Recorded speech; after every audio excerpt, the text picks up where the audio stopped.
My husband dragged me to the gala to impress the new owner. "Stay in the back, your dress is embarrassing," he hissed. When the billionaire arrived, he ignored my husband's handshake. He walked straight to me, took my hands, and whispered with tears in his eyes, "I've been looking for you for 30 years. I still love you." My husband dropped his glass. "I'm glad to have you here. Follow my story until the end and comment the city you're watching from, so I can see how far my story has reached." I should have known Fletcher was planning something when he suddenly insisted I accompany him to the corporate gala. In 25 years of marriage, he had never once wanted me by his side at any business function. I was the wife who stayed home, who kept quiet, who made sure his shirts were pressed and his meals were ready when he returned from his important meetings with important people. "You're coming with me tonight," he announced that Tuesday morning, barely looking up from his Wall Street Journal. "The new CEO will be there. Morrison Industries just got bought out, and I need to make the right impression." I paused in refilling his coffee cup, the hot liquid trembling slightly in the pot. "Are you sure you want me there? I don't really have anything appropriate to wear to something that fancy." Fletcher's gray eyes flicked up at me with that familiar look of disdain. "Find something. Buy something cheap if you have to. Just don't embarrass me." Don't embarrass me. Those 3 words had been the soundtrack of our marriage for over 2 decades. Don't embarrass me by talking too much at dinner parties. Don't embarrass me by mentioning your family background. Don't embarrass me by existing too loudly in spaces where I wasn't wanted. I spent the rest of that week searching through thrift stores and discount shops with the $200 Fletcher gave me monthly for personal expenses. Everything had to come from that allowance. My clothes, my toiletries, even the small gifts I bought for his business associates' wives during holidays. After 25 years, I had become an expert at finding decent clothing for almost nothing. The dress I finally found was navy blue with long sleeves, modest but elegant. It had cost me $45 at a consignment shop, and the woman behind the counter assured me it had come from an expensive department store originally. I pressed it carefully and hung it in the back of my closet, trying not to think about how Fletcher would find something wrong with it anyway. The night of the gala arrived faster than I wanted. Fletcher emerged from his dressing room in a perfectly tailored black tuxedo that probably cost more than I spent on clothes in an entire year. His silver hair was slicked back, and he wore his father's gold watch, the one that reminded everyone he came from money, even if his business was drowning in debt. "You ready?" he asked, then stopped when he saw me. His face immediately darkened. "That's what you're wearing?" I looked down at my dress, suddenly seeing it through his eyes. What had seemed elegant in the store now felt shabby and outdated. "I thought it looked nice. It was the best I could find with the budget you gave me." Fletcher shook his head in disgust. "It'll have to do. Just try to stay in the background tonight. Don't draw attention to yourself. And for God's sake, don't talk about anything personal. These are serious business people." The ride to the Grand Hyatt downtown was silent except for the classical music Fletcher preferred and the occasional sound of him checking his phone. I sat beside him, my hands folded in my lap, touching the small silver locket at my throat without thinking. It was the only piece of jewelry I owned that Fletcher hadn't bought me, the only thing that was truly mine. I had worn it every day for 30 years, tucked beneath my clothes where no one could see it. The hotel ballroom was exactly what I expected. Crystal chandeliers, white tablecloths, and the kind of people who measured their worth in stock portfolios and vacation homes. The air was thick with the scent of expensive perfume and fresh lilies, and everywhere I looked, women wore gowns that cost more than our monthly mortgage payment. "Stay here," Fletcher commanded, pointing to a spot near the bar where shadows from the decorative plants would hide me. "I need to find some people. Don't wander off." I nodded and watched him stride away, his shoulders straight with false confidence. I knew his business was struggling. I heard the phone calls late at night, the worried conversations about loans and deadlines and clients jumping ship. This gala was his desperate attempt to salvage something, to make connections that might save him from bankruptcy. I stood where he left me, nursing a glass of water and watching the crowd. Business executives laughed too loudly at each other's jokes. Their wives compared jewelry and vacation plans. Everyone seemed to know exactly where they belonged, while I felt like a shadow in my $45 dress. 20 minutes passed before I saw Fletcher across the room, gesticulating wildly to a group of men in expensive suits. His face was red with exertion, and I could see the desperation in his movements even from a distance. Whatever he was trying to sell them, they weren't buying it. Then the energy in the room shifted. Conversations quieted, and heads turned toward the main entrance. I craned my neck to see what was causing the commotion, and my breath caught in my throat. A tall man in an impeccably tailored tuxedo had entered the ballroom. His dark hair was touched with silver at the temples, and he moved with the quiet confidence that only comes from real power, not the desperate imitation of it. Even from across the room, there was something familiar about the way he carried himself, something that made my heart skip in a way it hadn't in decades. "That's him," someone whispered nearby. "That's Julian Blackwood, the new CEO." Julian. The name hit me like a physical blow. It couldn't be. After 30 years, it couldn't possibly be him. But as he turned slightly, scanning the crowd with those dark eyes I knew so well, I knew with absolute certainty that it was Julian Blackwood, the man I had loved with every fiber of my being when I was 22 years old, the man whose child I had carried for 3 months before losing everything, the man I had been forced to walk away from, leaving my heart buried in that college town where we had planned our entire future together. He was older now, distinguished in a way that spoke of success and power, but his face was the same. The strong jawline, the intense eyes that seemed to see straight through people, the way he held his head slightly tilted when he was thinking. My Julian, who wasn't mine anymore and hadn't been for 3 decades. I pressed myself further into the shadows, my heart pounding so hard I was sure people could hear it. What was he doing here? What were the chances that he would be the new CEO of the company Fletcher desperately needed to impress? Across the room, Fletcher spotted Julian and immediately began pushing through the crowd toward him. I watched in horror as my husband approached the man I had never stopped loving, his hand extended for a business handshake, his smile wide and predatory. Julian accepted the handshake politely, but I could see even from a distance that he wasn't really listening to whatever Fletcher was saying. His eyes were scanning the crowd, searching for something or someone. And then, as if drawn by some invisible force, his gaze found mine. The world stopped. For a moment that lasted an eternity, Julian Blackwood stared directly at me across that crowded ballroom. His face went completely white, and I saw his lips part in shock. The businessman facade crumbled, and for one heartbeat, he was 25 again, looking at me the way he used to look at me when we were young and believed that love could conquer anything. Then he was moving, walking straight toward me as if the 100 other people in that room didn't exist. Fletcher continued talking to empty air for several seconds before realizing that Julian was no longer listening. I saw my husband's confusion turn to alarm as he followed Julian's line of sight and realized he was heading directly for me. "Excuse me," Julian said to Fletcher without looking at him. His voice was deeper now, roughened by years and success, but it still made my knees weak.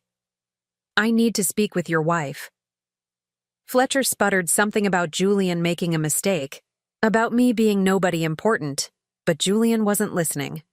He walked straight to where I stood frozen in the shadows, stopped just close enough that I could smell his cologne. Something expensive and sophisticated, nothing like the aftershave he used to wear in college. "Maureen?" he said, and my name on his lips after 30 years made my eyes fill with tears I hadn't given myself permission to shed. "Julian," I whispered back, barely able to find my voice. Without hesitation, he reached out and took both my hands in his, the same way he used to do when we were young. His hands were warm and steady, and I could feel the weight of his wedding ring, or rather the absence of it. His ring finger was bare. "I've been looking for you for 30 years, he said, his voice thick with emotion. His dark eyes were bright with unshed tears, and when he spoke again, his words carried across the suddenly silent ballroom. "I still love you." The sound of Fletcher's champagne glass hitting the marble floor echoed like a gunshot through the stunned silence that followed. Julian's words hung in the air between us like a bridge I wasn't sure I was brave enough to cross. Around us, the gala had effectively stopped. Conversations died mid-sentence as the city's most powerful people stared at the scene unfolding before them. I could feel their curiosity burning into my skin, but all I could see was Julian's face, older and more weathered than the boy I had loved, but unmistakably him. "This is ridiculous." Fletcher's voice cut through the moment like a blade. He stepped between Julian and me, his face flushed with humiliation and rage. "Maureen, what the hell is going on here?" I opened my mouth to speak, but no words came. How could I explain 30 years of buried heartache in front of a room full of strangers? How could I tell my husband that he had never been anything more than a refuge from the pain of losing the only man I had ever truly loved? Julian's eyes never left my face. "Could we speak privately?" he asked, his voice gentle but carrying the unmistakable authority of someone accustomed to being obeyed. Fletcher laughed harshly. "Privately? She's my wife. Anything you have to say to her, you can say in front of me." "No," Julian said simply. "I can't." The weight of his gaze was almost unbearable. I could see the questions there, the hurt that time hadn't healed, the love that had somehow survived 3 decades of separation. But I could also see Fletcher's panic, the way his hands shook as he realized that his carefully planned evening was crumbling around him. "Julian," I finally managed to say, my voice barely above a whisper, "I can't. Not here. Not like this." He nodded slowly, understanding in a way that Fletcher never had. "Of course. But Maureen—" He reached into his jacket pocket and pulled out a business card, white with silver embossing. "Please, call me. We need to talk." I took the card with trembling fingers, our hands brushing for just a moment. The contact sent electricity through my entire body, a reminder of what it felt like to be touched with love instead of possession. "We're leaving," Fletcher announced loudly, grabbing my arm with enough force to bruise. "Now." Julian's expression darkened as he saw Fletcher's grip on me, and for a moment I thought he might intervene. But I shook my head slightly and he stepped back, his jaw clenched with obvious effort. "I'll be waiting for your call," he said quietly. Fletcher dragged me through the ballroom, past the staring faces and whispered speculations. I clutched Julian's business card in my free hand, the sharp edges pressing into my palm like a lifeline. The ride home was a nightmare of Fletcher's rage and accusations, but I barely heard him. My mind was spinning backward through time, to a small college town where I had been young and fearless and desperately in love. Julian and I met in our junior year at Colorado State. I was studying literature on a partial scholarship, working 3 jobs to pay for everything my financial aid didn't cover. He was in business school, brilliant and ambitious, but also kind in a way that surprised me. Rich boys weren't supposed to notice scholarship girls like me, but Julian did. Our first conversation happened in the library during finals week. I was stretched across 3 chairs, surrounded by textbooks and empty coffee cups, when he approached with that slightly tilted head that meant he was thinking hard about something. "You look like you could use some real food," he said, and his voice was warm with amusement. "The cafeteria closes in 20 minutes, but I know a place that stays open late. 24-hour diner with the best pie in town." I looked up from my Victorian literature textbook, ready to politely decline. I didn't have money for late-night dinners, and I certainly didn't have time for whatever game rich boys played with girls like me. But when I met his eyes, dark and serious and completely sincere, something inside me shifted. "I can't afford diners," I said honestly. "But thank you." "I didn't ask if you could afford it," he replied gently. I asked if you were hungry. That was Julian. Direct, honest, cutting through pretense to get to the heart of things. We went to the diner that night, and he bought me apple pie and listened while I talked about books and dreams and the scholarship I was desperately trying not to lose. He didn't try to impress me with stories about his family's money or his future plans. He just listened, really listened, in a way no one ever had before. We became inseparable after that. Julian introduced me to his world of cocktail parties and country clubs, but he also slipped away from those gatherings to explore my world of midnight study sessions and shared pizza in tiny dorm rooms. We talked about everything: literature and business, family and dreams, the future we were building together piece by careful piece. The night he proposed was perfect in its simplicity. We were sitting in our favorite spot by the campus lake, watching the sunset over the mountains. Julian pulled out his grandmother's emerald ring, antique and beautiful, and his hands shook as he slipped it onto my finger. "Marry me, Maureen," he said, and his voice was thick with emotion. "I want to spend the rest of my life making you happy." I said yes without hesitation. We were 22 and believed that love was enough to overcome any obstacle. We made plans for a small ceremony after graduation, a honeymoon in Europe, the apartment we would share while Julian finished his MBA. Everything seemed possible when you were 22 and in love. But Julian's parents had different plans. Charles and Victoria Blackwood were old Denver money, the kind of people who measured relationships in terms of social advantage and business connections. When they learned about Julian's engagement to a scholarship student from a middle-class family, their response was swift and brutal. They threatened to cut Julian off completely. No more tuition money, no trust fund, no place in the family business empire they had spent generations building. But worse than that, they threatened to destroy my scholarship, my future, everything I had worked so hard to achieve. Charles Blackwood had connections everywhere, including the university administration. One word from him, and I would lose everything. "They can't do this," Julian said when he told me about their ultimatum. We were in his apartment, and his face was white with fury. "I'll fight them. I'll give up the money, the business, all of it. We'll make our own way." But I was already pregnant with his child, though I hadn't told him yet. I had discovered it 3 days earlier, sitting on the bathroom floor of my dorm with a plastic test strip in my shaking hands. I was 22 and terrified and desperately in love with a man whose family would destroy us both rather than accept me. That night, I made the hardest decision of my life. I broke up with Julian without telling him about the baby. I gave him back his grandmother's ring and walked away from everything we had built together. I told him I had realized we were too different, that I didn't want the life he was offering me. I watched his heart break in real time, saw the confusion and pain in his eyes, and I nearly crumbled, but I held firm.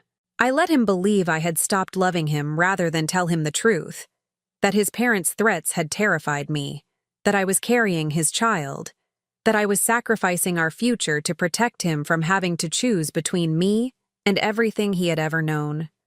3 weeks later, I lost the baby. A miscarriage at 8 weeks, sudden and devastating.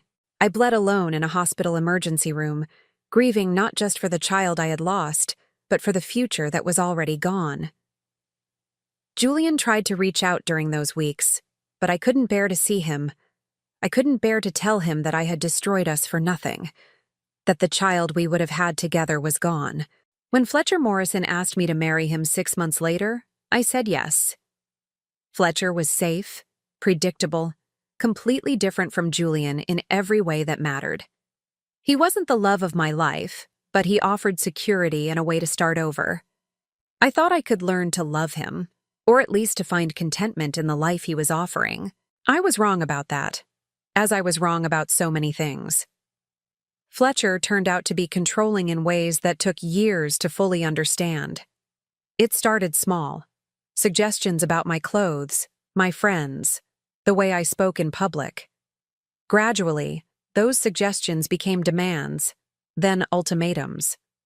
He isolated me from my college friends, convinced me that my family was beneath his social circle, made me financially dependent on his monthly allowance. What I had mistaken for protection was actually possession. For 25 years, I had lived as Fletcher's wife, playing the role he had scripted for me. I learned to be quiet at dinner parties, to dress appropriately for his business functions, to ask permission before spending money or making plans. I became the kind of woman who apologized for existing too loudly in spaces where I wasn't wanted. But I never forgot Julian. I carried our love story inside me like a secret wound that never quite healed. I kept his grandmother's emerald ring hidden in my jewelry box, though I told myself I would return it someday when the pain wasn't so sharp. I read the business news religiously, following his career from a distance as he built his own empire without his parents' help. I celebrated his successes and mourned his failures from afar, always wondering if he ever thought of me. Now, sitting in Fletcher's car as he raged about the humiliation I had caused him, I clutched Julian's business card and felt something I hadn't experienced in decades. Hope. Whatever had brought him back into my life, whatever cosmic joke or cruel twist of fate had made him the new CEO of Fletcher's most important client, it felt like a second chance I had never dared to dream of. The business card felt like fire in my hands as I sat in our bedroom that night, staring at the simple white rectangle with silver embossing. Julian Blackwood, Chief Executive Officer, Blackwood Industries. A phone number, an email address. 30 years of separation reduced to a few lines of text. Fletcher had locked himself in his study after we returned from the gala, and I could hear him on the phone with his business partners, his voice rising and falling in desperate explanations. The walls in our house were thick, but not thick enough to muffle his panic. Everything had been riding on tonight's meeting with the new CEO, and instead of securing a contract, he had watched his wife's past explode into his present like a bomb. I should have told him years ago. Should have mentioned, casually over breakfast or during one of our silent dinners, that I had once known someone named Julian Blackwood. But how do you explain that you married one man while still desperately in love with another? How do you admit that 25 years of marriage has been built on the foundation of a broken heart? I pulled out the small wooden jewelry box I kept hidden in the back of my closet. Beneath winter sweaters Fletcher never noticed.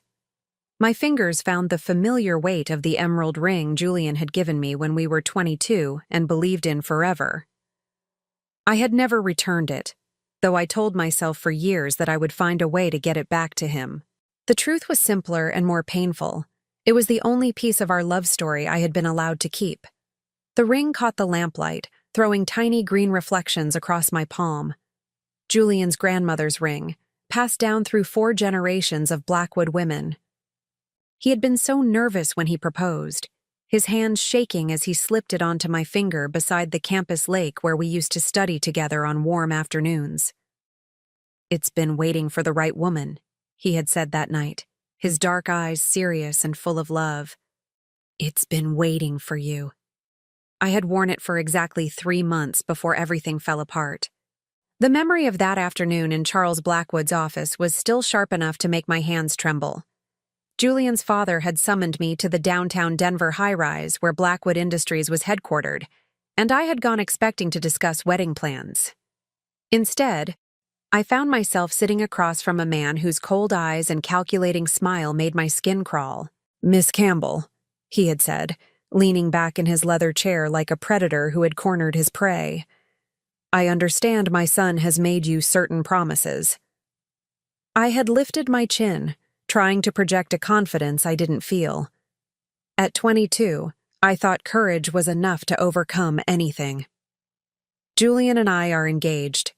We're planning to marry after graduation." Charles Blackwood laughed, a sound devoid of any warmth. "Are you? How interesting. Tell me, what do you imagine married life will be like? The country club memberships, the charity galas, the summers in the Hamptons? Do you think you'll fit into our world, Miss Campbell?" "I think love is more important than social status," I replied, though my voice had begun to waver. "Love." He repeated the word like it tasted bitter. Let me tell you about love, Miss Campbell. Love is a luxury that people in my family can't afford. Julian has responsibilities. To this company, to our family name, to the legacy that spans 4 generations. He will marry someone who can support those responsibilities, not someone who will drag them down. I started to argue, but he held up a hand for silence. You're on a partial academic scholarship, aren't you? Majoring in literature with a minor in education. Your father works in construction. Your mother is a secretary at an insurance company. Middle-class people, I'm sure they're very nice, but hardly the background we expect for a Blackwood daughter-in-law. Each word was precisely chosen to cut, and they found their mark. I felt my face burn with shame and anger, but Charles Blackwood wasn't finished. I've done my research, Miss Campbell. One phone call from me to the right people at Colorado State, and your scholarship disappears. Your grades are excellent, but there are plenty of excellent students who need financial aid. Without that scholarship, you'll have to drop out, won't you?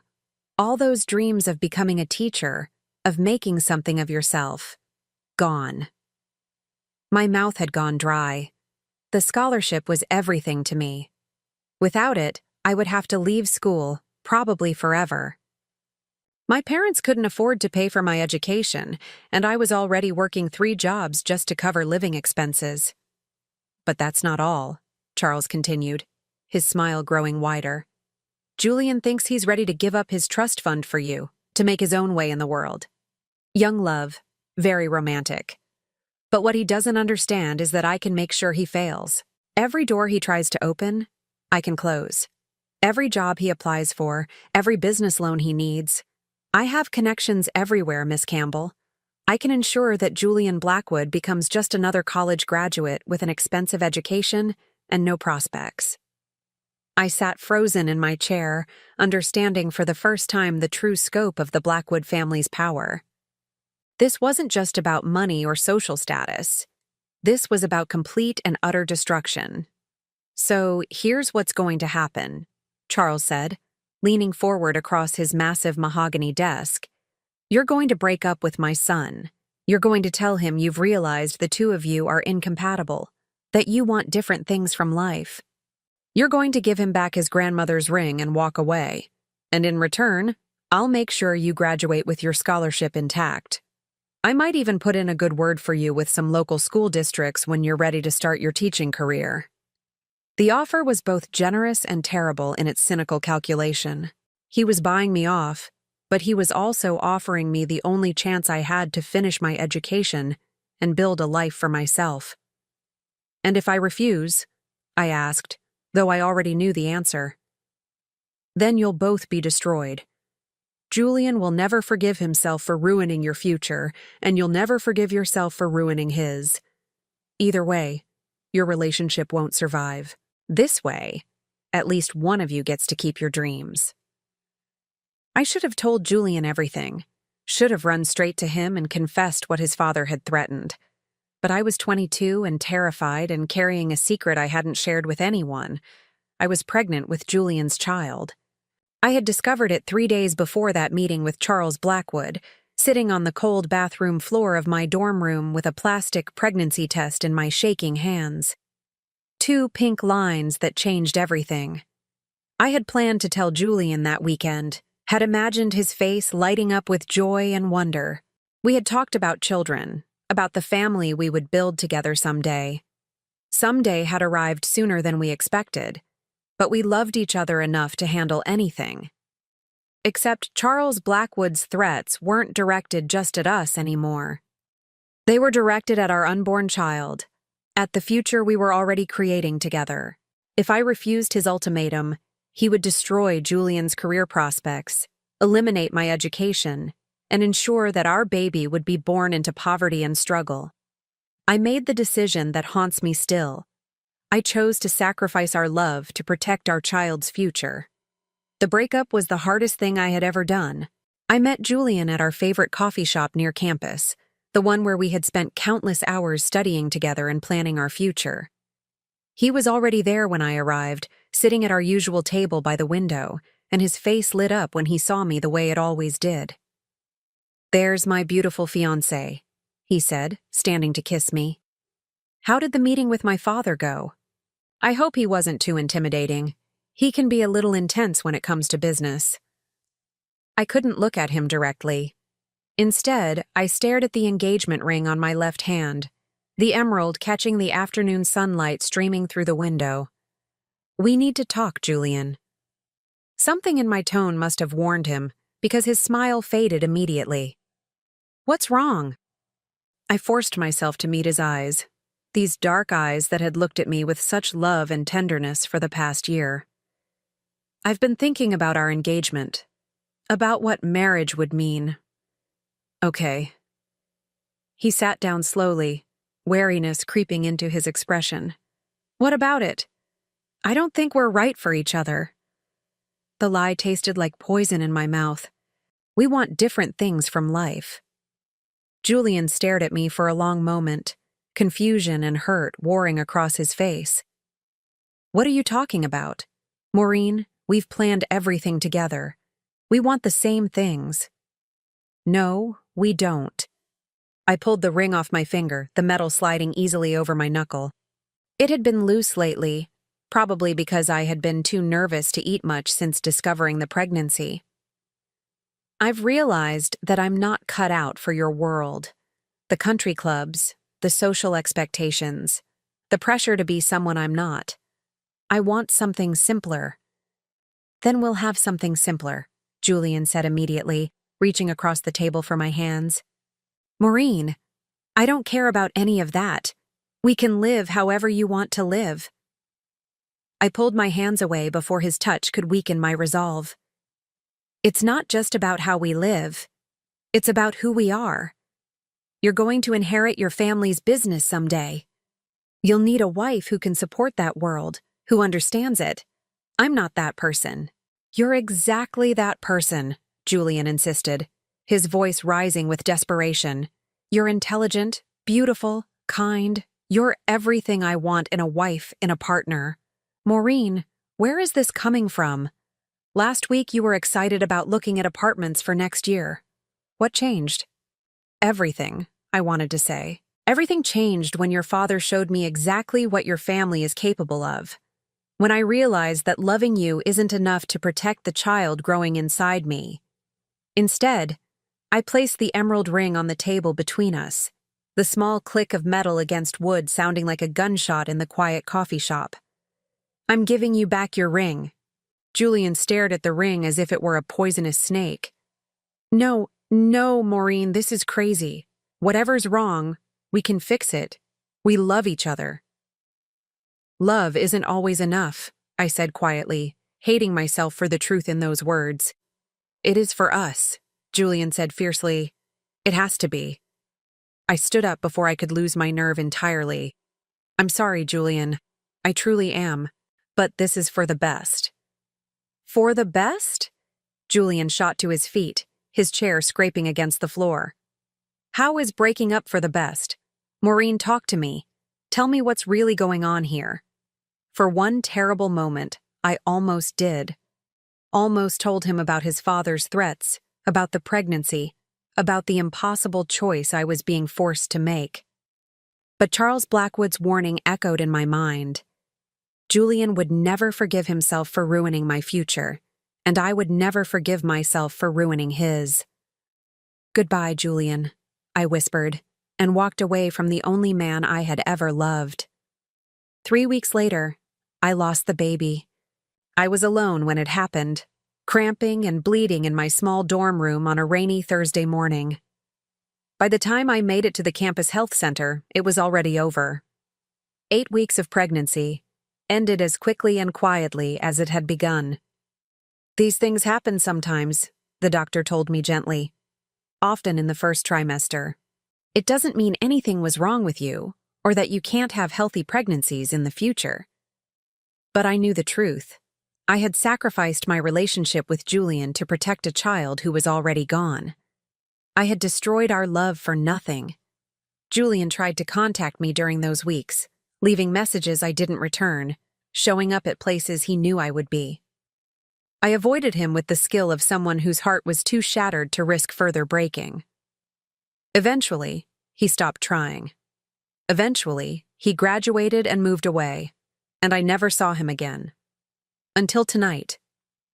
6 months after our breakup, Fletcher Morrison asked me to marry him. Fletcher was a business acquaintance of my father's, 12 years older than me, and nothing like Julian in any way. He was stable, predictable, completely safe. When I said yes, it wasn't because I loved him. It was because I was tired of being alone with my grief, tired of turning down Julian's grandmother's ring every night before bed. I thought I could learn to love Fletcher. I thought that safety and security might be enough to build a life on. I was wrong about that, as I had been wrong about so many things. Now, 25 years later, I sat in the bedroom of the house Fletcher had bought to showcase his success, holding Julian's business card and his grandmother's ring, and wondering if second chances were real or just cruel jokes the universe played on people who had already lost everything that mattered. Tomorrow, I would have to decide whether to call the number on that white card, whether to open a door I had closed 3 decades ago, when I was young and pregnant and terrified enough to believe that love wasn't worth fighting for. The question was whether I was brave enough now to discover what might have been different if I had chosen to fight instead of run. I spent 3 sleepless nights staring at Julian's business card before I found the courage to call. Each time I picked up the phone, Fletcher's voice echoed in my mind with all the reasons I shouldn't, all the ways this would destroy the carefully constructed life we had built together. But lying awake at 3 in the morning, I realized that carefully constructed was just another way of saying completely hollow. On Thursday morning, Fletcher left early for a golf meeting with potential investors, desperate men like himself, trying to save sinking businesses with handshakes and false promises. I waited until I heard his car pull out of the driveway before I walked to the kitchen phone, my hands trembling as I dialed the number embossed in silver on that white card. Blackwood Industries, Mr. Blackwood's office, a professional female voice answered. This is? I paused, realizing I didn't know how to identify myself. I wasn't Julian's college girlfriend anymore. I wasn't his lost love. I was Fletcher Morrison's wife, calling a man who had declared his feelings for me in front of a ballroom full of Denver's most influential people. This is Maureen Morrison. Mr. Blackwood asked me to call. There was a brief silence, then the voice became noticeably warmer. Of course, Mrs. Morrison. Mr. Blackwood has been expecting your call. Can you hold for just one moment? The wait felt eternal. I gripped the phone so tightly my knuckles went white, listening to classical music that reminded me of the concerts Julian and I used to attend when we were students.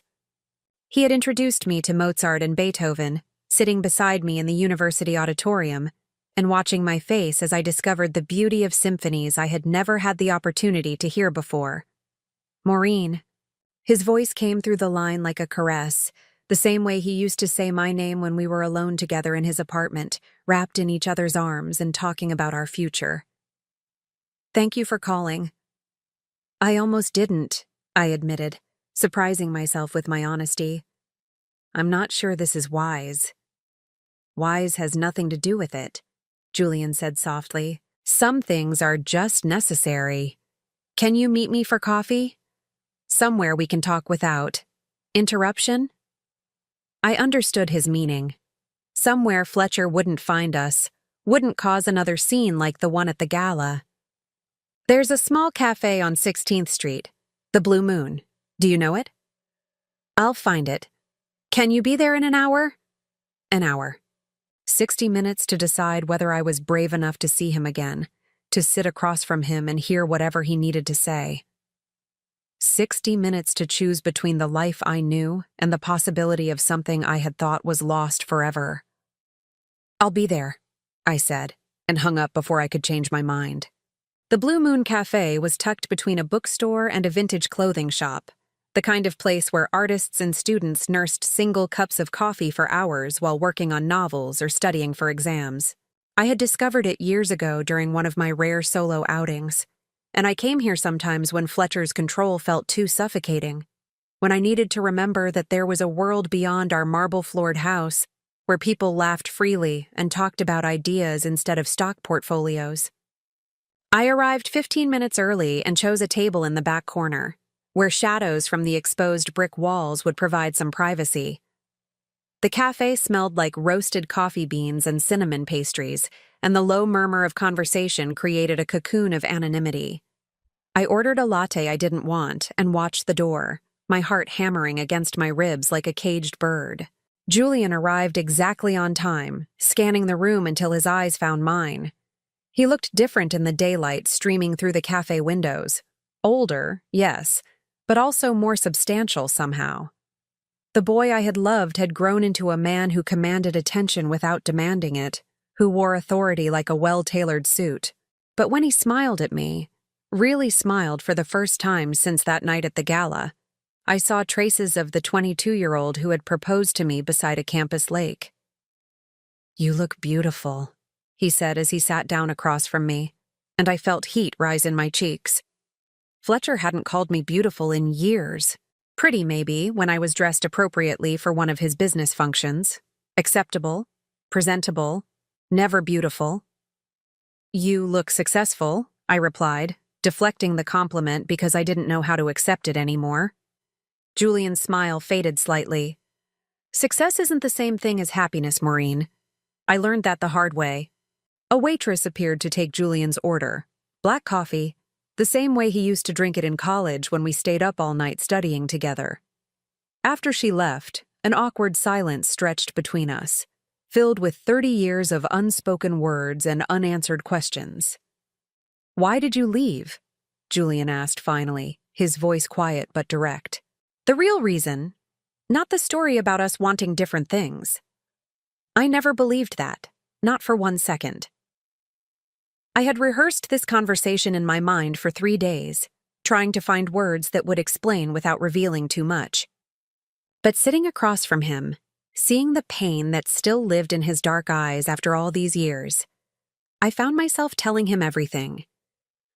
I told him about his father's threats, about the meeting in that cold downtown office where Charles Blackwood had laid out exactly how he would destroy both our futures if I didn't walk away. I told him about the pregnancy I had hidden from everyone, about losing the baby 3 weeks after our breakup, about marrying Fletcher because I was tired of grieving alone. Julian listened without interrupting, his face growing paler with each revelation. When I finished, he sat in stunned silence for a long moment, his hands clenched into fists on the small cafe table. "My father threatened you," he said finally, his voice deadly quiet. "And you were pregnant. With my child." I nodded, unable to trust my voice. "Jesus Christ, Maureen." Julian ran both hands through his hair, a gesture I remembered from when he was overwhelmed or frustrated. "Why didn't you tell me? Why didn't you come to me with this?" "Because I was 22 and terrified," I said, my voice barely above a whisper. "Because your father convinced me that loving you would destroy both of us. Because I thought I was protecting you. Protecting me." Julian laughed, but there was no humor in it. "You protected me by breaking my heart and disappearing from my life. You protected me by letting me believe for 30 years that I wasn't good enough to keep you." The pain in his voice was unbearable. I reached across the table instinctively, covering his clenched fist with my hand. "Julian, I'm so sorry. I thought I was doing the right thing." He turned his hand palm up, capturing my fingers in his. His touch was warm and familiar, even after 3 decades. "My father died 5 years ago," he said quietly. "I spent the last 15 years of his life trying to earn his approval, trying to prove I could build something without his help. I never knew about the threats, never knew what he did to you." "It doesn't matter now," I said, though we both knew that was a lie. It mattered more than ever, because understanding the past was the only way to make sense of the present. "It matters to me," Julian said firmly. "It matters because I need you to know that I never stopped loving you. Not when you left, not when you married Fletcher, not when I married Catherine because my parents insisted I needed a suitable wife for appearances. I searched for you, Maureen. For years I hired investigators, followed leads that went nowhere. I never gave up hope that someday I would find you again. My heart clenched at the pain in his confession. Julian. I divorced Catherine 3 years ago, he continued. Amicable, no children, no real love lost on either side. We both knew we had married for the wrong reasons. And then, last month, I finally found you. My investigators tracked down your marriage records, your address. I was planning to approach you carefully, diplomatically. I never imagined I would walk into that gala and see you standing there like something out of a dream. The weight of his words settled between us like a promise and a threat. He had found me, had been planning to contact me, had been searching for 30 years. The life I had built with Fletcher, the carefully maintained routine of our marriage, the safety I had thought I needed, all of it suddenly felt as fragile as tissue paper. What happens now? I asked, though I was afraid of the answer. Julian's hand tightened around mine. That depends on you. I know you're married. I know this is complicated. But Maureen, I also know that what we had was real, and I don't think it ever really died. Not for me, and I don't think for you either. He was right, and we both knew it. Sitting across from him in that small cafe, I could feel the pull between us as strongly as I had when we were 22 and believed that love could conquer anything. But I wasn't 22 anymore. I was 57 and married to a man who controlled every aspect of my life, who would never let me go without a fight. Fletcher will never give me a divorce, I said quietly. Not willingly. He sees me as a possession, not a person, and he needs my compliance to maintain his image, especially now when his business is struggling. Then don't ask his permission, Julian said simply. Leave him. Come work for me. I'll make sure you're protected financially and legally. The offer hung in the air between us, tempting and terrifying in equal measure. A job would give me independence, a way to support myself without Fletcher's monthly allowance. Working for Julian would give me a reason to see him every day, to rebuild whatever connection still existed between us. But it would also mean war with Fletcher, who would see my employment by Julian as the ultimate betrayal. I need time to think, I said, though part of me wanted to say yes immediately, wanted to walk out of that cafe and into a new life without looking back. Julian nodded, understanding as always.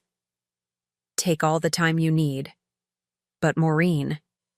He pulled out another business card, this one with his personal cell phone number written on the back.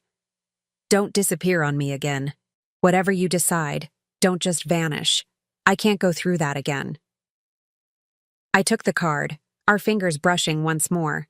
I won't disappear, I promised, and meant it. We sat in comfortable silence for a few more minutes, drinking coffee that had grown cold while we excavated the ruins of our past. When Julian finally stood to leave, he leaned down and kissed my cheek gently, the same way he used to when we were students and he was walking me back to my dorm after long study sessions in the library. I'll be waiting, he said softly, for however long it takes. I watched him leave, this man who had loved me for 30 years without knowing why I had left him.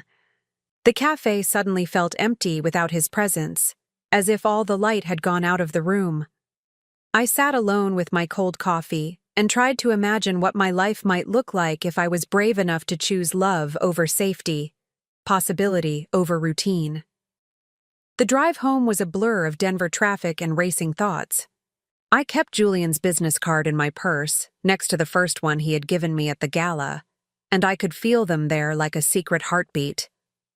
By the time I pulled into our driveway, I had almost convinced myself that I could do it, that I could tell Fletcher I was leaving, that I was taking a job with Julian's company, that our marriage was over. But Fletcher was waiting for me in the kitchen when I walked through the door, and one look at his face told me that my decision might not be mine to make after all. "Where have you been?" he demanded, his voice sharp with suspicion and barely contained rage. "I went for coffee," I said carefully, hanging my purse on the hook by the door and trying to project casual innocence. Just needed to get out of the house for a while. Coffee. Fletcher repeated the word like it was a foreign concept. For 3 hours. I had been gone longer than I realized. Time moved differently when you were excavating 30 years of buried feelings, trying to make sense of choices that had shaped your entire adult life. I ran some errands afterward, I lied smoothly. Groceries, dry cleaning, the usual things. Fletcher stepped closer, his gray eyes scanning my face for signs of deception. Groceries, he said. Then where are they? My stomach dropped. I had been so consumed with thoughts of Julian, so overwhelmed by our conversation, that I had driven straight home without stopping anywhere. I forgot to pick them up. I was distracted, thinking about other things. What other things? Fletcher's voice was dangerously quiet now, the tone he used when he was trying to control his temper in public. What could possibly be so important that you forgot to do the one thing you told me you were going out to do? I could see the trap closing around me, could feel Fletcher's suspicion crystallizing into something more dangerous. He had always been jealous, possessive, but the encounter with Julian at the gala had triggered something primal in him. He knew he was losing control, and a man like Fletcher would do anything to maintain his grip on what he considered his property. Nothing important, I said quietly, hating myself for the familiar capitulation. I'm sorry. I'll go back out and get the groceries now. No. Fletcher grabbed my arm, his fingers digging into my flesh hard enough to leave bruises. You're not going anywhere. Not today, not tomorrow, not until I figure out what the hell is going on with you and Julian Blackwood. For a moment, we stared at each other in the marble-floored kitchen of the house Fletcher had bought to showcase his success. I could see my reflection in his eyes, and what I saw there wasn't a wife or a partner or even a person. What I saw was a possession that had dared to develop a will of its own, and Fletcher Morrison had never been the kind of man who tolerated disobedience. That's when I knew, with crystal clarity, that choosing Julian wasn't just about love or second chances or healing old wounds. It was about survival. Because staying with Fletcher would slowly kill every part of me that was still alive, and I had already given him 25 years of my life. Fletcher's grip on my arm tightened until I winced, and I saw something flicker across his face. Satisfaction at my pain. It was a look I had seen before, though I had always told myself I was imagining it. Fletcher Morrison took pleasure in my discomfort, in my compliance, in the small ways he could demonstrate his power over me. Let go of me, I said quietly, testing the waters of rebellion for the first time in 25 years. Or what? Fletcher's smile was cold, predatory. You'll call your boyfriend? You'll run to Julian Blackwood and tell him how mean your husband is being? The mockery in his voice was designed to make me feel foolish, childish, as if my feelings were nothing more than a ridiculous fantasy. It was a technique he had perfected over the years: dismiss, diminish, and control. But something had shifted in me since sitting across from Julian in that cafe, since learning the truth about why our love had been destroyed. Let go of me, I repeated, my voice stronger this time. Fletcher studied my face for a long moment, then released my arm with enough force to make me stumble backward. You think you're in love, he said, his voice dripping with disdain. 57 years old and acting like a teenager with her first crush. It's pathetic, Maureen. Truly pathetic. I rubbed the red marks his fingers had left on my arm, marks that would be purple bruises by tomorrow. What's pathetic is a man who has to hurt his wife to feel powerful. The words came out before I could stop them, and I saw Fletcher's face go white with rage. In 25 years of marriage, I had never spoken to him like that, had never challenged his authority so directly. We both knew something fundamental had changed between us, and there would be no going back to the careful dance of dominance and submission that had defined our relationship. You want to know about pathetic? Fletcher said, his voice low and dangerous. Let me tell you about pathetic. Julian Blackwood spent 30 years looking for you. 30 years of private investigators and false leads and desperate searches. And do you know what's really pathetic? I've known where you were the entire time. The words hit me like a physical blow. What? Fletcher laughed, a sound devoid of any warmth or humor. You heard me. I knew Julian was looking for you. I knew about the investigators, the inquiries, the background checks. I made sure every trail went cold, every lead went nowhere. I protected you from him, Maureen. I kept him away from our marriage, from our life. I stared at my husband, this man I had lived with for a quarter of a century, and realized I didn't know him at all. You? You knew he was searching for me? Of course I knew. Julian Blackwood isn't exactly subtle about anything he does. Money talks, sweetheart, and his investigators weren't particularly discreet about their inquiries. Fletcher straightened his tie, a gesture that usually signaled his return to civilized behavior, but his eyes remained cold and calculating. The first inquiry came about 6 months after we were married. Some private detective calling around, asking questions about you. It didn't take much to figure out who was behind it. My legs felt weak, and I gripped the edge of the kitchen counter for support. You never told me. Why would I tell you? So you could go running back to your college boyfriend? So you could destroy our marriage for some romantic fantasy? Fletcher shook his head dismissively. I protected our relationship, Maureen. I protected you from making a terrible mistake. You protected yourself, I said, understanding flooding through me like ice water. You knew that if Julian found me, if he told me the truth about why we broke up, I would leave you. Fletcher's smile was sharp as a blade. And would you have? If Julian had shown up at our door 10 years ago, 20 years ago, would you have left me for him? The honest answer was yes, and we both knew it. Even in the depths of my unhappiness with Fletcher, even during the years when our marriage felt like a prison sentence I was serving for crimes I didn't remember committing, I would have left him for Julian without hesitation. Fletcher had known that, had counted on my ignorance to keep me trapped. How? I asked, my voice barely above a whisper. How did you stop the investigators? Money, mostly. Bribes, false information, dead ends. It's amazing what people will do for the right price. Fletcher poured himself a glass of scotch from the bottle he kept on the kitchen counter, his movements casual and unconcerned, as if we were discussing the weather instead of 30 years of systematic manipulation. I had connections too, Maureen. Business associates who owed me favors, who could make problems disappear for the right consideration. I thought about Julian sitting across from me in that cafe, telling me how he had searched for years, how he had never given up hope of finding me. All those years of investigation, of following leads that went nowhere, of hiring detective after detective who fed him false information because my husband was paying them to lie. You destroyed his life too, I realized with growing horror. You didn't just keep him away from me. You tortured him for 30 years, making him believe I didn't want to be found. I saved his life, Fletcher corrected coldly. Julian Blackwood was obsessed with you, Maureen, completely obsessed. If I hadn't intervened, he would have wasted his entire future chasing after a woman who had already moved on, already chosen a different path.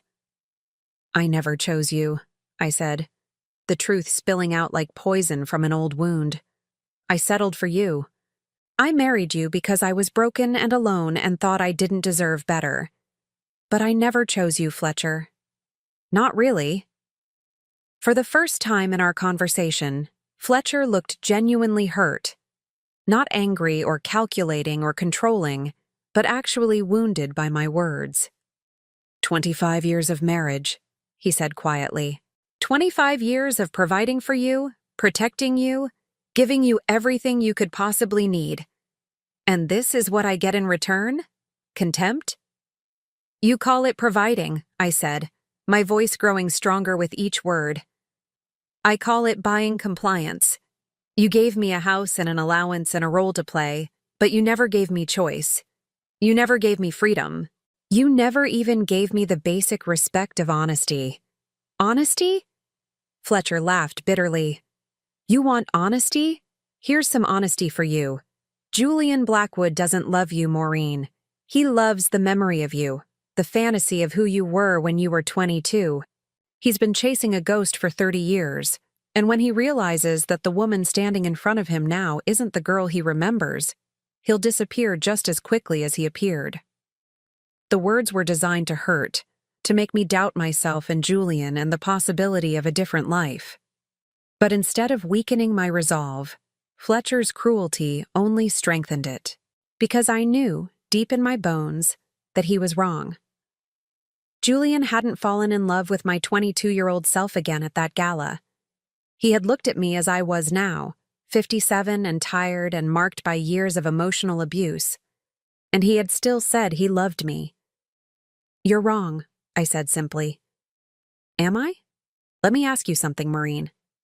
When Julian realizes that you're not the sweet college girl he remembered, when he sees how you've let yourself go, how you've become exactly the kind of middle-aged housewife he would never have chosen for himself, do you really think he'll still want you?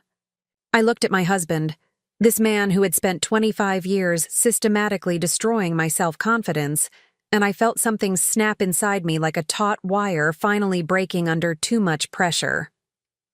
You know what, Fletcher? I don't care if Julian wants me or not. I don't care if he changes his mind tomorrow and decides you're right about everything, because at least he gave me a choice. At least he offered me the chance to decide for myself what I wanted, instead of manipulating and controlling me into compliance. I pulled Julian's business cards out of my purse, both of them, and set them on the kitchen counter between us like a declaration of war. Julian offered me a job, financial independence, the chance to build a life that belongs to me, not to some man who thinks he owns me. Fletcher's face went very still. You're not taking that job. Yes, I am. No, Maureen, you're not. Fletcher's voice dropped to the dangerous quiet tone he used when he was about to make threats. Because if you try to leave me, if you try to go work for Julian Blackwood or anyone else, I will destroy you financially. I will make sure you get nothing in any divorce settlement. I will tie you up in court for years until you're too old and too poor to start over. There it was. The truth about our marriage laid bare. Not love, not partnership, not even affection. Just ownership and control, backed by the threat of economic destruction. Fletcher had never loved me. He had collected me, the same way he collected expensive art and vintage wines, as a symbol of his success and good taste. You can try, I said, surprised by how calm my voice sounded. But Julian has more money and better lawyers than you'll ever have. And unlike you, he doesn't need to destroy people to feel powerful. The mention of Julian's superior resources hit Fletcher like a physical blow. His face flushed red, and I could see the vein in his temple throbbing with suppressed rage. Fletcher Morrison hated being reminded that he was nouveau riche, that his money and status were recent acquisitions built on leveraged debt and desperate schemes. Julian represented everything Fletcher aspired to be but never could. Old money, real power, success that didn't depend on crushing other people. Get out of my house, he said finally, his voice shaking with barely controlled fury. Gladly, I replied, and headed for the stairs to pack my things. You'll be back, Fletcher called after me, loud enough that his voice echoed off the marble floors and cold walls of the house that had never felt like home. When you realize that Julian doesn't want a 57-year-old housewife, when you figure out that you can't survive in the real world without someone taking care of you, you'll come crawling back. And maybe, if you ask nicely enough, I'll consider taking you back. I paused on the staircase and looked down at my husband of 25 years. This man who had systematically isolated me from everyone I loved, who had spent 3 decades lying to me about Julian's attempts to find me, who honestly believed that I was too weak and too damaged to exist without his control. No, Fletcher, I said quietly. I won't be back. Because whatever happens with Julian, whatever happens with the job or the future or any of it, I finally understand something important. I would rather be alone for the rest of my life than spend one more day with someone who sees me as a possession instead of a person. As I climbed the stairs to pack my clothes, I could hear Fletcher behind me, already on the phone with someone, his voice rising and falling in angry explanation. Probably calling his lawyer or his business manager or one of the other men who helped him maintain the illusion of success and respectability. But for the first time in 25 years, I wasn't listening to Fletcher Morrison's voice with fear or anxiety or the need to please. I was listening to it the way you listen to background noise, something irrelevant that would soon fade away entirely. I had a phone call to make, a job to accept, and a life to reclaim. And it was starting right now. I called Julian from my car in the parking lot of a hotel downtown, my hands still shaking from the confrontation with Fletcher. The sun was setting over the Denver skyline, painting the mountains in shades of gold and purple that reminded me of the evenings Julian and I used to spend studying together on the university campus, when the future seemed limitless and love felt strong enough to overcome any obstacle. "Maureen?" Julian answered on the first ring, as if he had been waiting by the phone. "Are you all right? You sound upset." "I'm leaving him," I said without preamble, my voice steadier than I felt. "Fletcher, I'm leaving him tonight, and I want to accept your job offer." There was a moment of silence, then Julian's voice came through warm and sure. "Where are you?" "The Marriott downtown. I couldn't think of anywhere else to go." "Stay there. I'll be right over." 20 minutes later, I watched through the hotel lobby windows as Julian's black BMW pulled up to the valet stand. He emerged wearing jeans and a simple gray sweater, looking more like the college boy I had fallen in love with than the powerful CEO who commanded boardrooms and million-dollar deals. When he spotted me sitting in one of the lobby's leather chairs, his face lit up with a mixture of relief and something deeper: hope. "Are you hurt?" he asked, sitting down beside me and immediately noticing the bruises on my arm where Fletcher had grabbed me. His jaw tightened with controlled anger. "Did he put his hands on you?" "Nothing I can't handle," I said, though we both knew that wasn't really true. Fletcher's abuse had been psychological for so long that the physical component felt like a natural escalation, not a shocking departure from his usual behavior. Julian reached out carefully, gently touching the purple marks on my forearm. "No one should ever put their hands on you in anger, Maureen. No one." The tenderness in his voice, the careful way he examined the bruises as if they were wounds he could heal through sheer force of will, made tears spring to my eyes. I had forgotten what it felt like to be treated with genuine concern, to have someone care about my pain instead of dismissing it as weakness or melodrama. "Tell me what happened," Julian said quietly. So I did. I told him about Fletcher's revelation that he had known about Julian's search for 30 years, about the systematic sabotage of every investigation, about the threats and manipulation that had kept us apart. Julian listened with growing incredulity and rage, his hands clenched into fists as the full scope of Fletcher's deception became clear. 30 years, he said finally, his voice rough with emotion. 30 years of wondering if you ever thought about me, if you ever regretted leaving. 30 years of believing that maybe I hadn't fought hard enough for you, that maybe you really had stopped loving me. "I never stopped loving you," I said, the words tumbling out before I could stop them.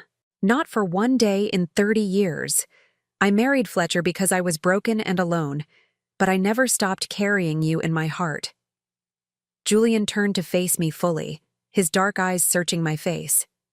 "And now, after everything that's happened, after all the time that's passed, what do you want now, Maureen?" It was the question I had been afraid to answer, even to myself. What did I want from this impossible situation? This second chance that felt like a gift and a test rolled into one. "I want to find out who I am when I'm not afraid," I said honestly. "I want to discover what my life could look like if I'm making the choices instead of having them made for me. And I want to find out if what we had was real enough to survive everything that's happened to us." Julian smiled, the first genuine smile I had seen from him since that moment of recognition at the gala. "Then let's find out together."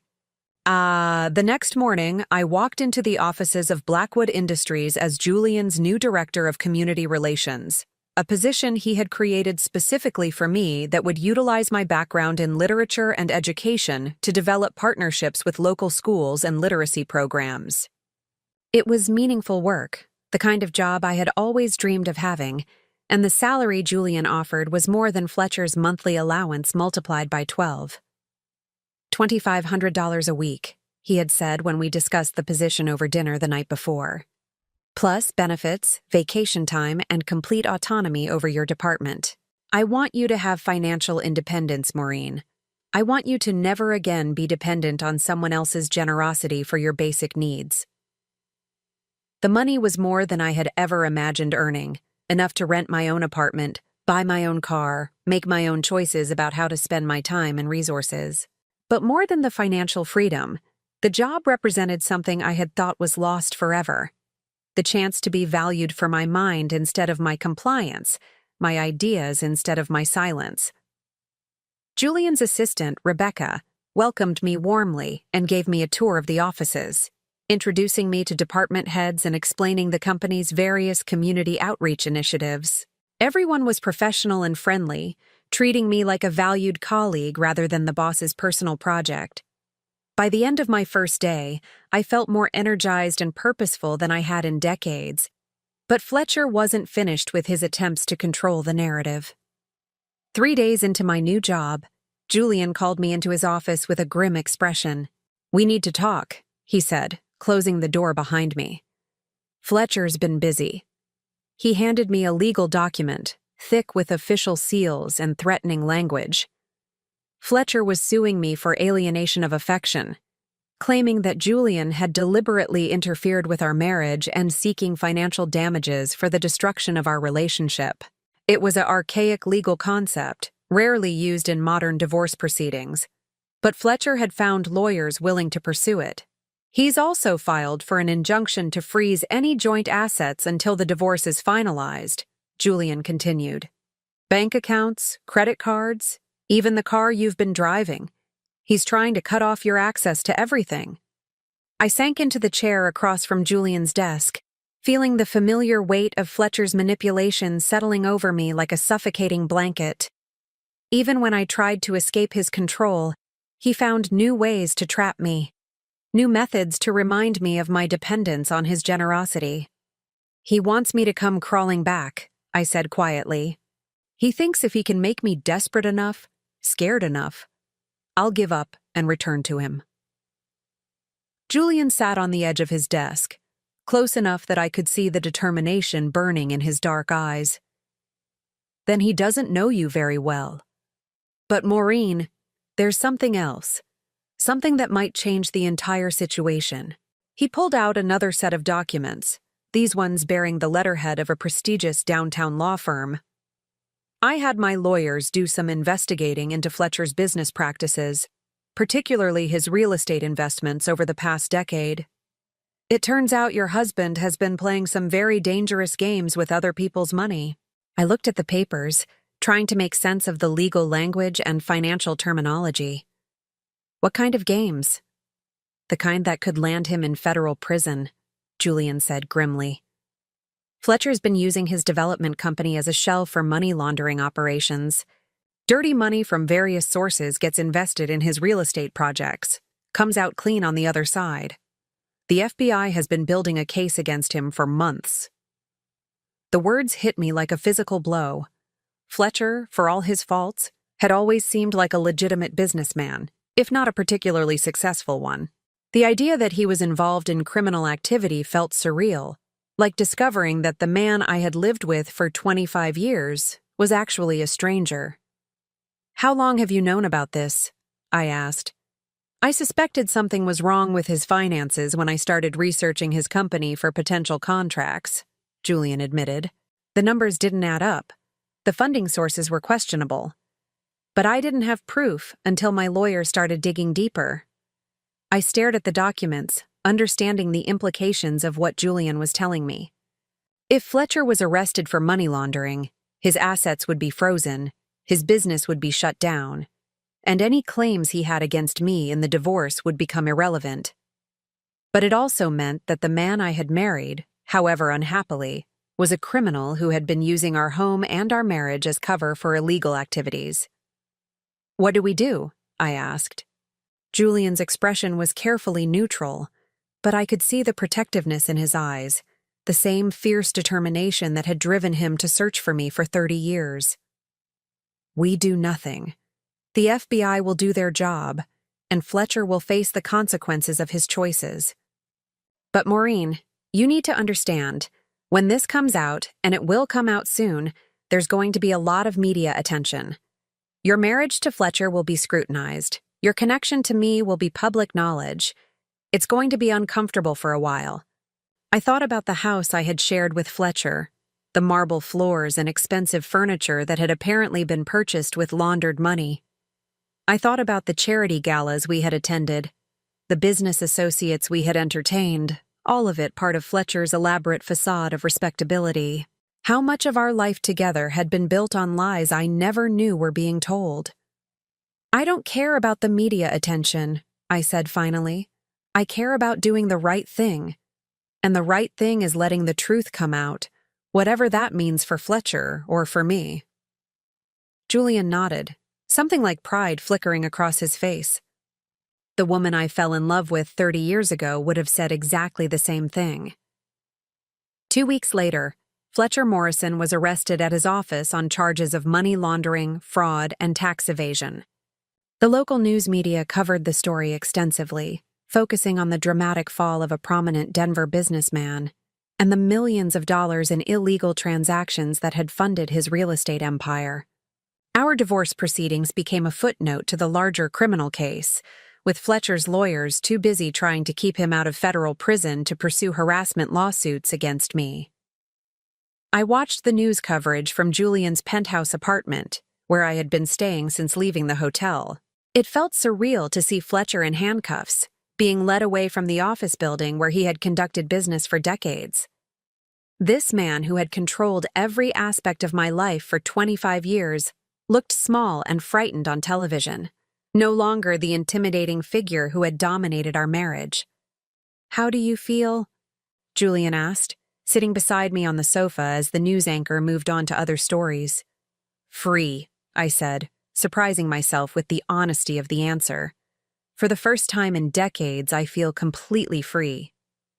Julian reached over and took my hand, our fingers interlacing naturally. "Free to do what?"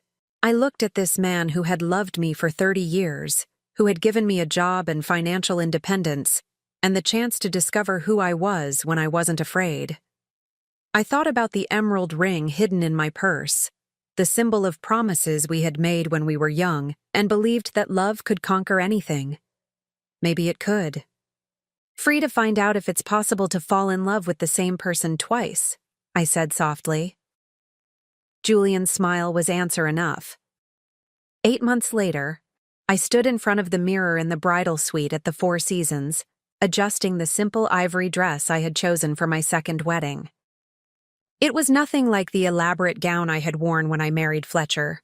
No train, no veil, no desperate attempt to convince myself that expensive fabric could transform a marriage of convenience into a love story. This dress was elegant in its simplicity, perfect for a woman who had finally learned the difference between settling and choosing. "You look beautiful, sweetheart," said Margaret, Julian's assistant who had become my closest friend over the past months.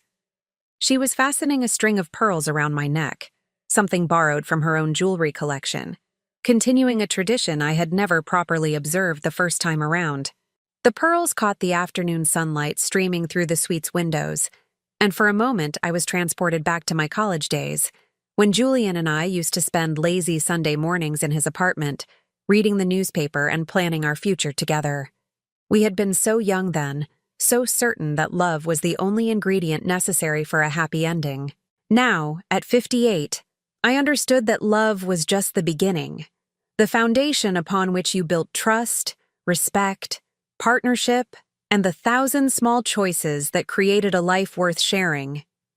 "Are you nervous?" Margaret asked, stepping back to admire her handiwork. Excited, I corrected, and realized it was true. When I married Fletcher 30 years ago, I had been numb with grief and desperate for security. Today, I was marrying Julian because I chose to, because I wanted to spend whatever years I had left with the man who had loved me faithfully through 3 decades of separation.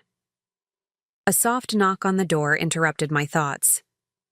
"Come in," I called, expecting to see the wedding coordinator or perhaps Julian's sister Catherine, who had flown in from Boston for the ceremony. Instead, Julian himself stepped into the room, looking devastatingly handsome in his charcoal gray suit. Margaret made a disapproving sound in her throat. "Julian Blackwood, you know you're not supposed to see the bride before the ceremony," she scolded. "It's bad luck." Julian's eyes never left my face as he smiled at Margaret's protest. "After 30 years of bad luck, I think Maureen and I are due for some good fortune. Besides, I have something that belongs to her." He reached into his jacket pocket and pulled out a small velvet box, the same one I remembered from our engagement 31 years ago. When he opened it, his grandmother's emerald ring caught the light exactly the way it had beside that campus lake, when we were young and believed that promises made with tears of joy were unbreakable. "I believe this is yours," Julian said softly, taking my left hand in his. "It's been waiting for you to come home." I had given him back the ring in that coffee shop 3 decades ago, thinking I was protecting both our futures by walking away. Now, as he slipped it onto my finger where it belonged, I understood that some promises were stronger than the forces that tried to break them. Some love was patient enough to wait 30 years for a second chance. "It still fits," I whispered, watching the emerald catch the afternoon light. "Some things are meant to be," Julian replied, lifting my hand to kiss the ring gently. Margaret dabbed at her eyes with a tissue, muttering about hormonal responses to romantic gestures, but she was smiling as she ushered Julian toward the door. "Out," she commanded. "The bride needs 5 more minutes, and you need to get to the altar before your guests start wondering if you've changed your mind." Julian paused in the doorway, looking back at me with the same expression he had worn at the gala 8 months ago. Wonder mixed with gratitude, as if he still couldn't quite believe I was real. "I'll be the one waiting at the end of the aisle," he said quietly. "I know," I replied. "You've been waiting for 30 years. After he left, I took one final look at myself in the mirror. The woman staring back at me looked older than the 22-year-old bride who had married Fletcher, but she also looked stronger, more certain, more genuinely happy than I had ever seen her before. This wasn't a woman settling for security or running from grief. This was a woman who had fought her way back to love and was brave enough to claim it. The ceremony took place in the hotel's garden, overlooking the mountains that had served as the backdrop for Julian's and my college romance. 50 guests sat in white chairs arranged between rose bushes and flowering trees, friends and colleagues who had welcomed me into Julian's world with warmth and genuine affection. It was everything Fletcher's and my wedding hadn't been: intimate, joyful, focused on celebration rather than status. As I walked down the petal-strewn path, I saw Julian waiting for me at the altar, his face radiant with happiness. Beside him stood his best man David, his college roommate who had helped him search for me during those early years after our breakup. I had met David the previous month and learned that Julian had talked about me constantly during their university days, that even after our separation, Julian had kept hoping I would change my mind and come back to him. "He never stopped believing that you were meant for each other," David had told me over dinner. "Even when he married Catherine, even during the divorce, he always said that if he could find you again, he would spend the rest of his life making up for lost time." Now, as I reached the altar and Julian took my hands in his, I could see that promise reflected in his eyes. We had lost 30 years to other people's manipulations and our own youthful fears, but we had the rest of our lives to create new memories, to build the partnership we had dreamed of when we were students with more hope than money. The ceremony was brief and deeply personal. Instead of generic vows, Julian and I had written our own words, promises that acknowledged the pain of our separation and the miracle of our reunion. When Julian spoke about loving me through 30 years of absence, about never giving up hope that we would find our way back to each other, there wasn't a dry eye among our guests. "I promise to never let fear make decisions for us again," I said when it was my turn to speak. "I promise to trust that love is worth fighting for, worth choosing every day, worth believing in even when it seems impossible." When the minister pronounced us husband and wife, Julian kissed me with 30 years of pent-up longing and gratitude. The garden erupted in applause and joyful laughter, but all I could hear was my own heartbeat and Julian's whispered "finally" against my lips. The reception was held in the hotel's ballroom, the same space where Fletcher and I had attended countless business functions over the years, pretending to be a happy couple while maintaining the careful emotional distance that had defined our marriage. Tonight, that ballroom was transformed into something magical. Candlelit tables, soft jazz music, and the kind of genuine celebration that happens when people gather to witness real love. During our first dance, Julian and I swayed to the same song we had danced to at our senior prom 31 years ago. "The Way You Look Tonight," with its promise of enduring love and timeless beauty, felt prophetic now in a way it hadn't then. "Any regrets?" Julian asked as we moved together, his arms strong and certain around me. "Only one," I said, smiling up at him. "I regret that we lost 30 years, but I don't regret the path that led us back to each other. Without everything we've been through, I might not appreciate how precious this is." Julian spun me gently, and I caught a glimpse of our guests watching us with the kind of satisfaction that comes from witnessing a long-overdue happy ending. Margaret was dancing with David, tears of joy still visible on her cheeks. Catherine, Julian's sister, was deep in conversation with several of my new colleagues from Blackwood Industries, all of them treating me like family, rather than the boss's new wife. After the formal dances ended, Julian and I stepped onto the hotel's terrace for a few moments of quiet together. The Denver skyline sparkled below us, and in the distance, the mountains stood silhouetted against the star-filled sky. It was the same view I had admired during my college years, when Julian and I used to drive into the foothills to study and dream about our future together. "Do you remember what we used to say about those mountains?"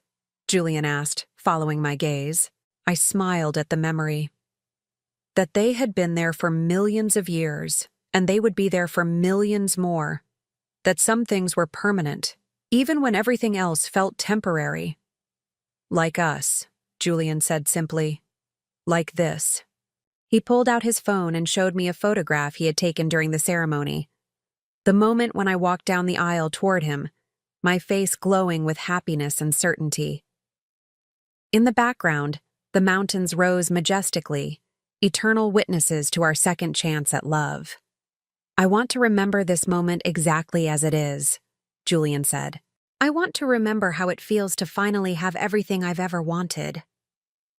As we stood together on that terrace, surrounded by the celebration of our love and the promise of our shared future, I thought about Fletcher serving his sentence in federal prison, about the house I had shared with him now empty and awaiting sale by government assets recovery.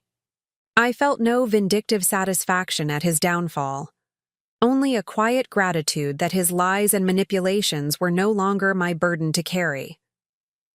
I thought about Charles Blackwood, Julian's father, who had died 5 years earlier, still believing that he had successfully separated his son from an unsuitable woman.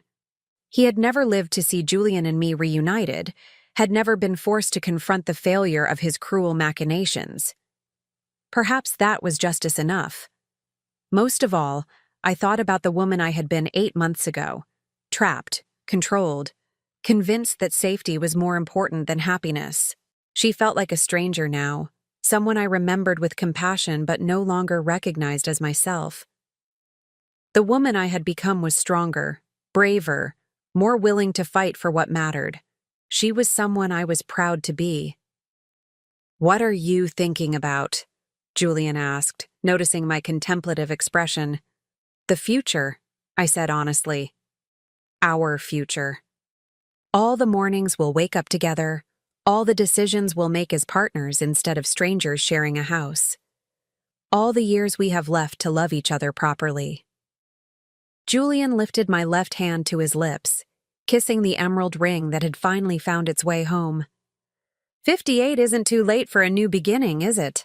I looked at my husband, my true husband, the man I had chosen with my whole heart instead of accepting out of necessity, and felt the last vestiges of fear and doubt fall away like autumn leaves. 58 is exactly the right time, I said. We're finally old enough to know what love actually means, and young enough to enjoy it for a very long time.